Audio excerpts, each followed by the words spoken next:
এই যে আজকে করেছি ভাত, বড়ি ভাজা, আলু মাখা, ডাল আর হচ্ছে দীঘা সুন্দরীর ঝাল টক ঝাল, টকও দেওয়া আছে, ঝাল ঝাল।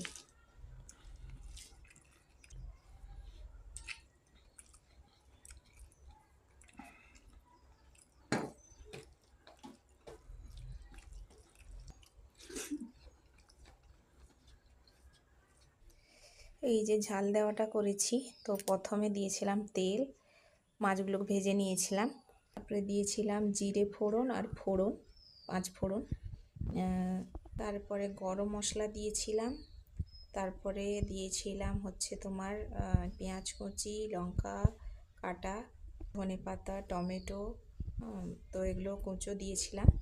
তারপরে দিয়েছিলাম, কষানোর পরে